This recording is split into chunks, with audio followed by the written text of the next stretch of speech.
Ladies and gentlemen, thank you for tuning in. I'm Tank StarCraft here with a restream of the last game. For some reason the screen froze and we got to do it again. This is the fourth installment of the Mistakes with Consequences series. I'm just going to minimize and make sure... Okay, good. We're live. We're going. It's not frozen. Sorry about those who are viewing and just staring at a frozen screen. But anyway, this is the fourth installment, Mistakes with Consequences. We're going to be looking at games where, obviously, mistakes were made and, coincidentally, there were consequences. But we're always keeping in mind the path to victory, right? We're not dwelling on the mistakes to the point that we're thinking like, oh, I'm a bad player and I made these mistakes and I'll never get a promotion. No, we're looking at the games to boost our confidence and be like, if I had done this, I would have eaten this guy for breakfast. Literally. So that's the plan. This game is, I chose this game. It's actually not the best game to look at because I do end up eventually winning it. But this is a game where I played, in my opinion, almost flawlessly. I was really kind of impressed with my macro and the way I approached this game. But then made this big mistake that almost cost me the game. And against maybe a little bit better of a player, I think it would have cost me the game. And I would have really kicked myself. So I'm going to look specifically at that mistake in a moment. But we're opening with that 14 pool. Every day. Love the 14 pool. And we're going to try to get this hatch on 16. He's being a little Protoss snot face and pylon blocking me. I'm extractor tricking to get my stuff out. No big deal. Ooh, we can get the hatch. No, because just Sweet Charlie is a jerk. Hate to say it, guys. But the lings are out. We're going to be able to get the hatch up pretty soon. I even built some more lings, right? Yeah, good. Don't do it. Don't do it! Of course he puts the second pylon down. I actually killed them both, so I think that's way worth it for me. This does not really affect my build too much. Like, yes, it delays injecting at the expansion, and maybe I have to do something awkward, like build the third queen in the main, as opposed to the natural. But by and large, I'm keeping the gas timing the same. First inject goes into gas, and just powering drones for the expansion until full saturation. Yeah. That's about it. It's going to slow him down to do those pylon shenanigans too. So don't phase me. Ooh, free probe. So here we're just saturating that expansion. Eventually the first 100 gas is going to go towards the lair. And we're just powering drones. I got the lair actually a bit early this game just because I had the money for it. Just worked out that way.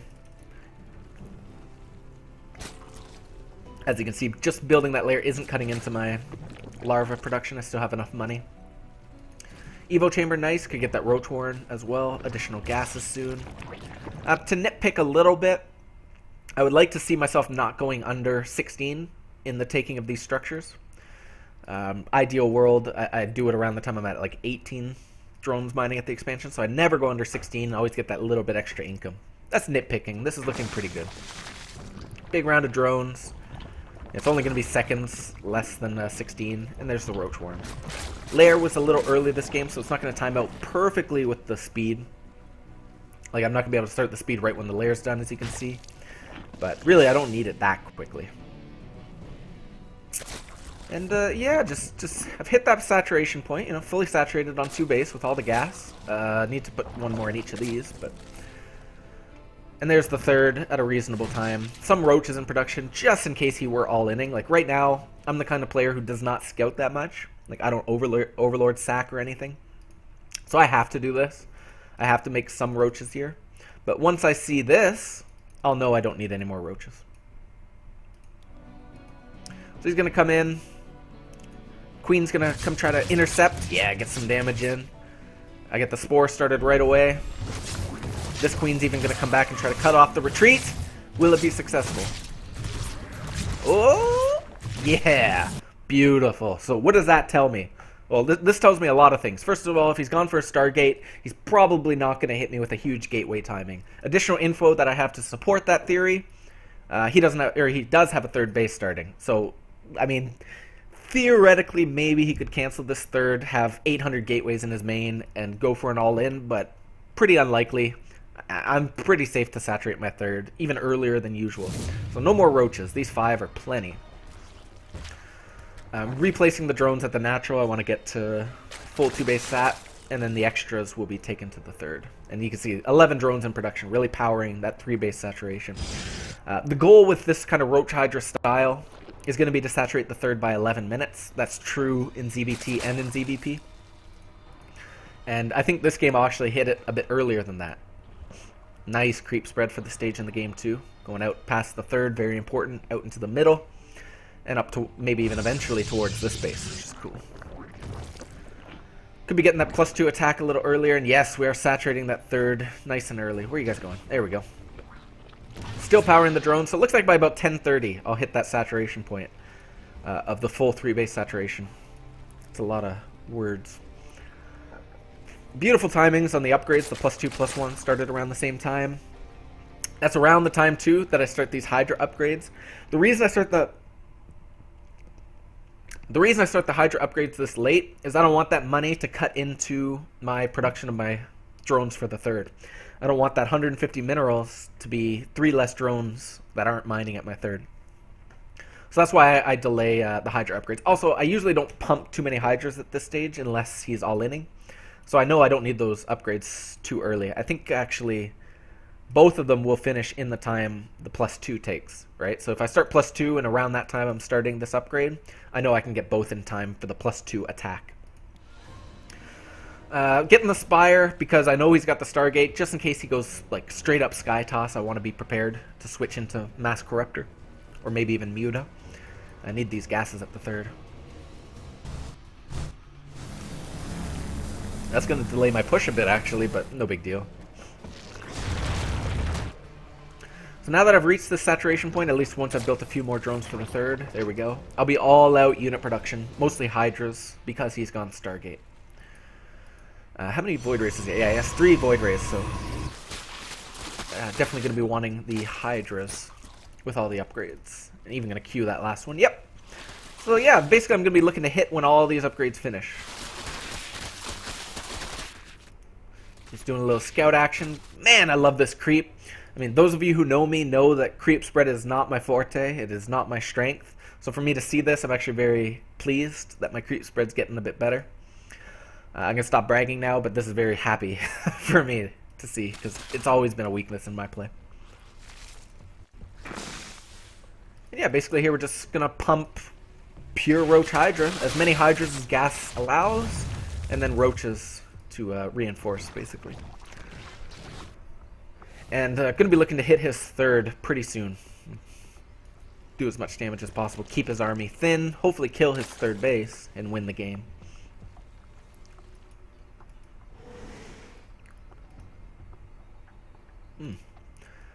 So here we go. I think we'll want to be engaging within 50 seconds for these upgrades. So it shouldn't be too long before the move out now. Missed an inject. Ooh, missing inject. There we go. Yeah, now's about the time I'm pushing, which is going to line up nicely with the upgrades. Lots of Roaches in production. They'll get across the map quicker. And here's where I'm making a absolutely diabolical mistake. I don't know if that was the right adjective, but not the best move here.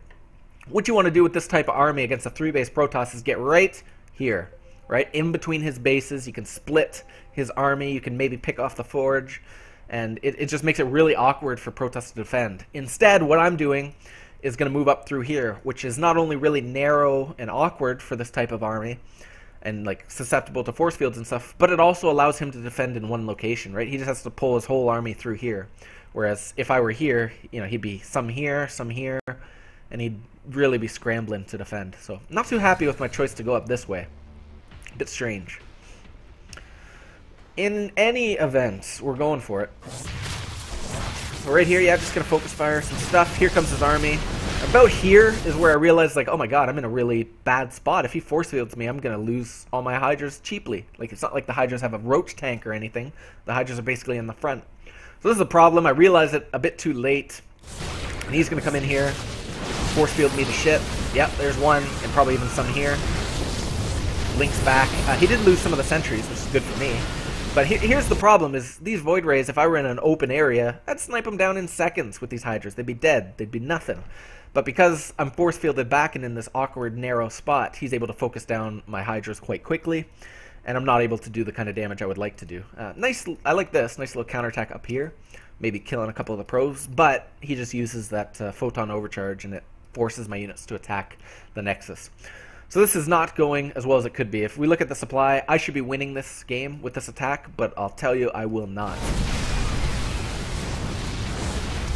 Oh man, that's so painful to see my army die like this. I should be pulling back, really. Yeah, a little late, but maybe actually, yeah, this is okay now. The force fields are gone. I'm trying to kill off some of the stuff. Like, look how close this is, given that terrible engagement. It obviously would have been one-sided if I went the other way. But if we look now at the income, he's almost fully saturated on 3 base, so basically even, which isn't where you want to be as a Zerg. And my whole army essentially has been killed, and our supply is almost evening out. So, a big, big mistake. Game-ending mistake in a lot of cases.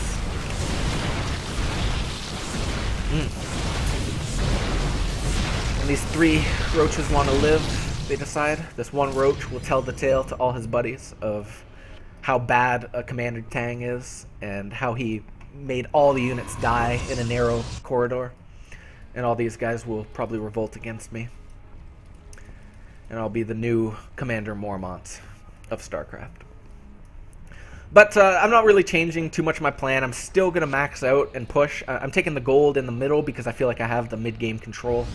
I don't feel like his army is big enough that he can like really threaten me on creep. He's kind of got to play defensive for a while. So I'm going to take that gold. I'm going to push again, and God help me if I go up this ramp again. I will quit this game. Don't do it. I'm not going to do it, am I? No. Okay, good. I wouldn't actually quit. I love the game too much. That was a lie. So here we go. We're just massing units, Roach-Hydra, and we're going to try to get in this area again. He doesn't have Colossus. I know this. So I feel like sticking with Roach-Hydra is a perfect choice. If I wanted to, I could switch into mutas, take additional gases, expand everywhere. But here's what I want. Here's the beautiful thing. Look, he's got this +3 coming. That's not going to finish, buddy. Sorry, Protoss. And also, I'm in this spot where... I can split. Like, just this 4 Hydras and a couple Roaches is enough to push up here. He doesn't have any units.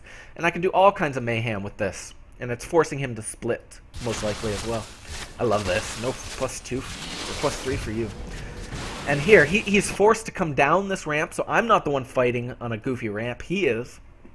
And I can get a wide, nice concave down at the expansion. Oh my god.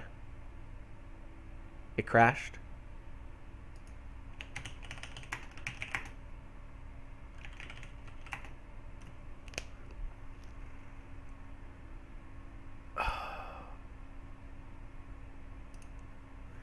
I'm just going to pause for a bit and see if it's going.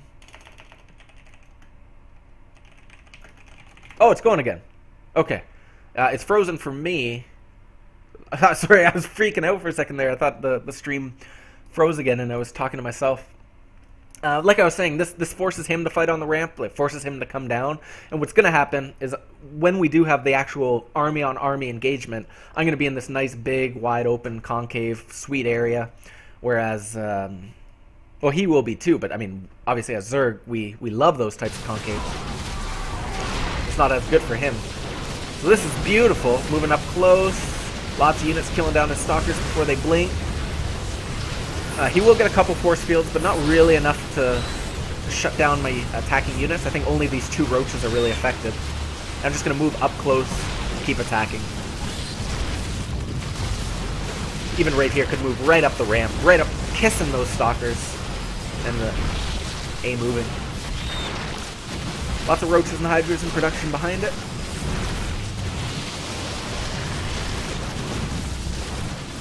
Almost always mostly remaxing with roaches, just because, one, gas starved, but also they get across the map a little quicker.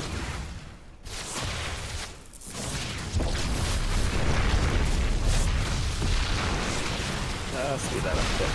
And this is nothing. This is just standard Roach-Hydra versus Blink Stalker. You move up close and kill stuff. Who knew?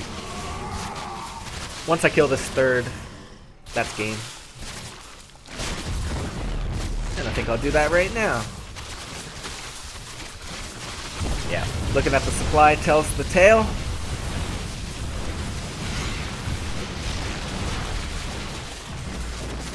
no reason to switch into anything else. The main will transfer